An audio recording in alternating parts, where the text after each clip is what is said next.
Hello दोस्तों, आप सभी का मेरे यूट्यूब चैनल पर स्वागत है। आज का हमारा टॉपिक है आकलन और मूल्यांकन। आकलन और मूल्यांकन बहुत ही महत्वपूर्ण टॉपिक है और यहाँ से बिल्कुल प्रश्न आते हैं टेट, सी टेट या कोई भी शिक्षक भर्ती के एग्जाम में। चलिए तो इस टॉपिक को देखते हैं। आकलन और मूल्यांकन। आकलन और मूल्यांकन शिक्षा और विकास की प्रक्रिया के दो सबसे महत्वपूर्ण स्तंभ हैं। सरल शब्द में कहे तो आकलन सीखने की प्रक्रिया के दौरान जानकारी जुटाना है।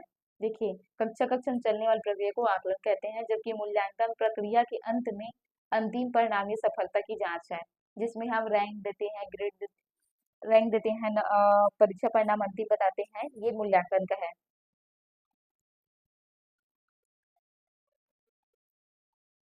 चलिए, इन दोनों अवधारणाओं को गहराई समझने के लिए जो जो मुख्य बिंदु है उसको देख लेते हैं। आकलन, तो आकलन क्या है इसको देखते हैं।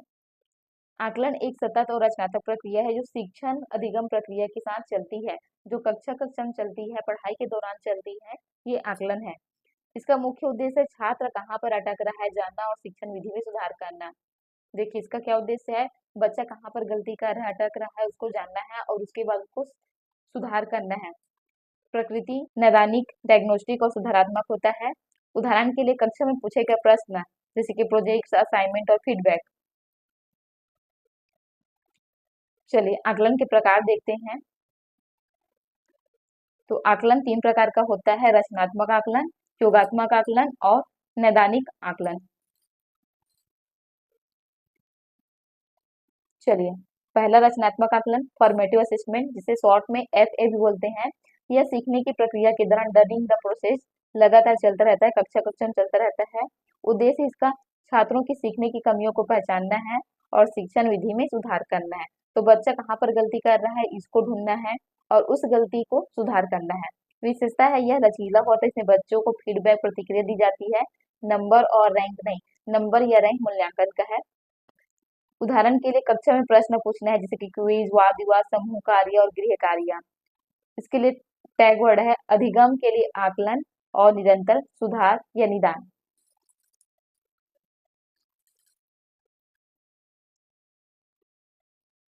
योगात्मक आकलन, समेटिव असेसमेंट SA।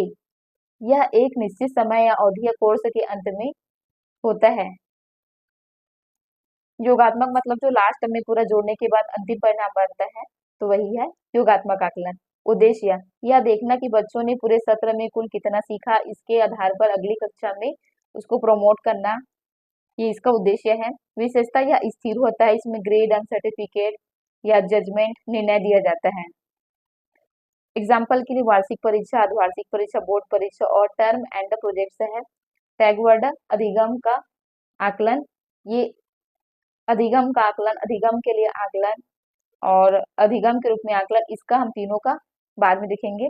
अंतिम परिणाम ग्रेडिंग। और इसका तीसरा प्रकार है आकलन का नैदानिक आकलन, डायग्नोस्टिक असेसमेंट। यह छात्रों के सीखने में आ रही विशेष कठिनाइयों और समस्याओं का पता लगाने के लिए किया जाता है। उद्देश्य बच्चों को कोई विशेष टॉपिक समझ क्यों नहीं आ रहा है, उसकी कमजोरी जड़ का पता लगाना। विशेषता है इसके ठीक बाद उच्चारात्मक सीखना। देखिए, पहले तो कमजोरी का पता लगाएंगे, कमजोरी का पता लगने के बाद उसका उपचार करेंगे, रेमेडियल टीचिंग करेंगे, जिससे उसकी कमी दूर हो जाती है। एग्जाम्पल के गणित के किसी विशिष्ट फॉर्मूले को बच्चा बार बार गलत कर रहा है, तो उसके लिए एक विशेष टेस्ट लेना।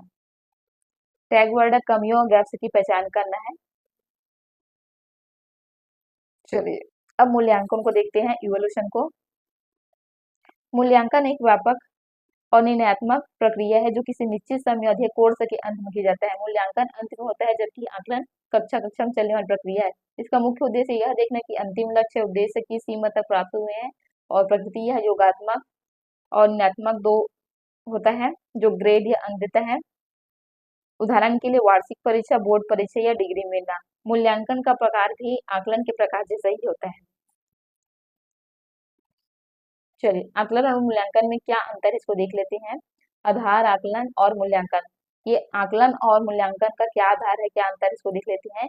समय, यह पढ़ाई के दौरान चलने वाली प्रक्रिया है, तो इसका क्या समय है आकलन का, जो कक्षा कक्षा में चलता है, पढ़ाई के दौरान चलता है, तो वो आकलन है। जबकि इसके विपरीत मूल्यांकन क्या है, सत्र के अंत या कोर्स के अंत में होता है ये। इसका केंद्र बिंदु है आकलन का, इसका ध्यान सीखने की प्रक्रिया पर होता है, जबकि मूल्यांकन का ध्यान अंतिम परिणाम को देखते हैं, इसमें परीक्षा परिणाम को देखा जाता है। फीडबैक प्रतिक्रिया, इसमें सुधार के लिए तुरंत प्रतिक्रिया फीडबैक दी जाती है, मतलब जो बच्चे गलती कर रहे हैं उसका तुरंत सुधार होता है, जबकि मूल्यांकन एक अंतिम निर्णय या ग्रेड है। प्रकृति यह लचीला सुधारात्मक होता है, यह मानक और योगात्मक होता है, मतलब ये फॉर्मेटिव और समेटिव दोनों का अंतर है। चलिए अब यहाँ से कुछ प्रश्न बनते हैं, उसको देख लेते हैं। जैसे कि बताया थी कि अधिगम के लिए आकलन, अधिगम का आकलन और अधिगम के रूप में आकलन, इसका बाद में करके तो इसको देखते हैं अभी। अधिगम के लिए आकलन, असेसमेंट फॉर लर्निंग, यह रचनात्मक होता है। देखिए अधिगम के लिए आकलन ये कैसे होता है, रचनात्मक होता है। यह शिक्षण अधिगम प्रक्रिया के दौरान होता है। अधिगम के लिए आकलन रचनात्मक होता है और अधिगम प्रक्रिया के द्वारा होता है, ये उसी समय होता है अधिगम प्रक्रिया के द्वारा।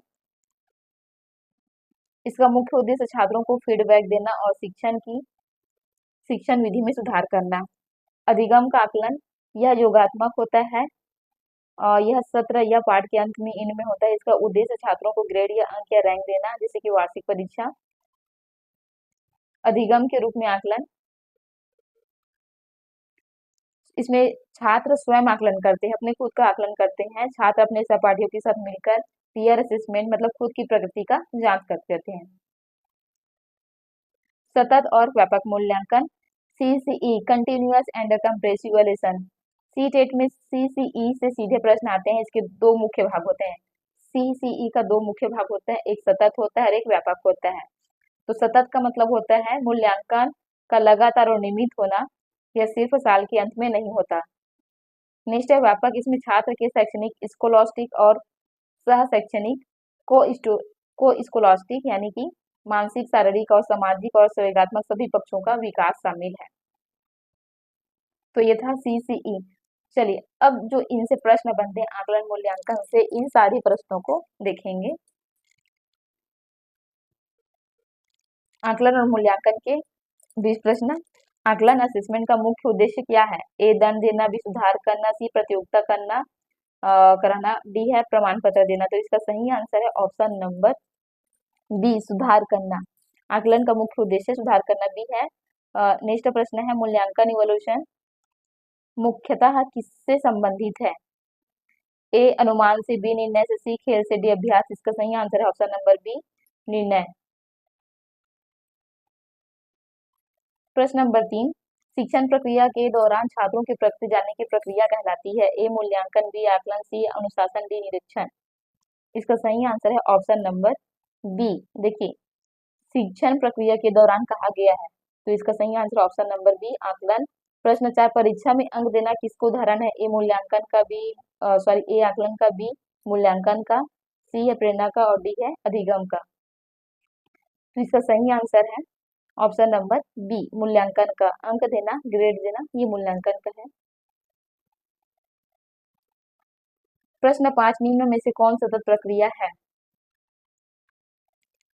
A मूल्यांकन, B आकलन, C वार्षिक परीक्षा, D परिणाम। देखिए यहाँ पर क्या कहा गया, सतत प्रक्रिया है करके पूछा गया है, तो इसका सही आंसर है ऑप्शन नंबर B आकलन। प्रश्न नंबर 6, CCE का पूरा नाम क्या है? A continuous and compressive evaluation, B complete child evaluation, C creative comprehensive education और D है कंटिन्यूअस चाइल्ड एजुकेशन। इसका सही आंसर है option number A continuous and compressive evaluation. प्रश्न नंबर 7, मूल्यांकन का संबंध किससे होता है?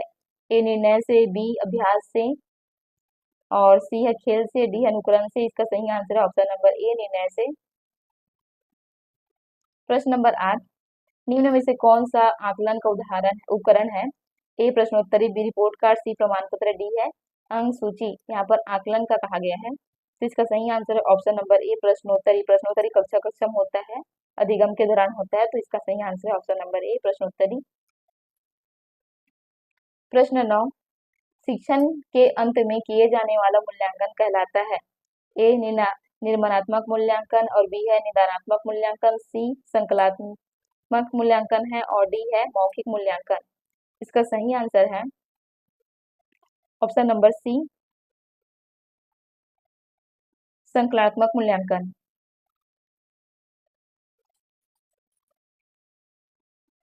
प्रश्न 10, निम्नात्मक मूल्यांकन का उद्देश्य है ए अंतिम निर्णय देना, बी सुधार करना, सी प्रमाण पत्र देना और डी है चयन करना। तो इसका सही आंसर है ऑप्शन नंबर बी, सुधार करना।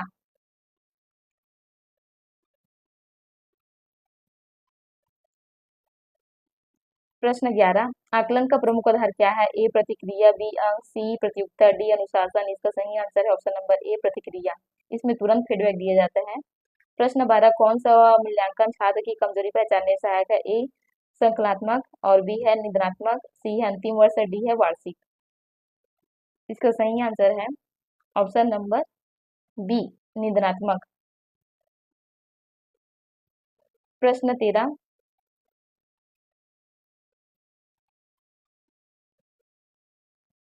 मूल्यांकन की प्रक्रिया में क्या शामिल होता है? केवल परीक्षा, बी केवल अंक और सी है निर्णय एवं निष्कर्ष और डी है केवल खोज। इसका सही आंसर है ऑप्शन नंबर सी, निर्णय एवं निष्कर्ष। प्रश्न नंबर 14, छात्रों को तत्काल प्रतिक्रिया देना किसका भाग है? ए मूल्यांकन का, बी आकलन का, सी अनुशासन का, डी है निरीक्षण का। तत्काल प्रतिक्रिया देना कहा गया है, तो इसका सही आंसर ऑप्शन नंबर बी, आकलन। प्रश्न नंबर 15, निम्न में से कौन औपचारिक प्रक्रिया है? ए आकलन, बी मूल्यांकन, सी खेल गतिविधि और डी है चर्चा। इसका सही आंसर है ऑप्शन नंबर बी, मूल्यांकन। प्रश्न 16, सीखने के लिए मूल्यांकन किसे कहा जाता है? A summative, B formative assessment, C है फाइनल एग्जाम और डी है एनुअल टेस्ट। इसका सही आंसर है option number B, formative assessment.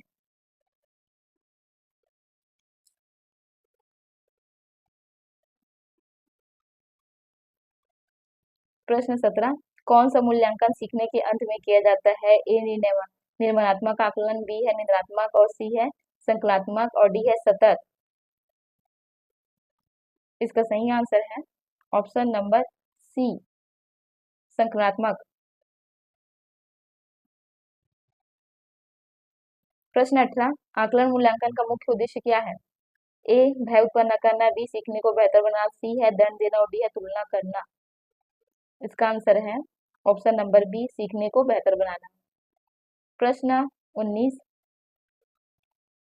Report card किसका उदाहरण है? ए आकलन का, बी मूल्यांकन का, सी अभ्यास का, डी अनुशासन का। इसका सही आंसर है ऑप्शन नंबर बी, मूल्यांकन का। और प्रश्न 20 है, सतत एवं व्यापक मूल्यांकन किससे संबंधित है? ए केवल परीक्षा से, बी संपूर्ण विकास से, सी केवल अंक से और डी है केवल अनुशासन से। इसका सही आंसर है ऑप्शन नंबर बी, संपूर्ण विकास से। Thank you. वीडियो पसंद है तो लाइक से जरूर करें, साथ ही मेरे चैनल को सब्सक्राइब करेंगे।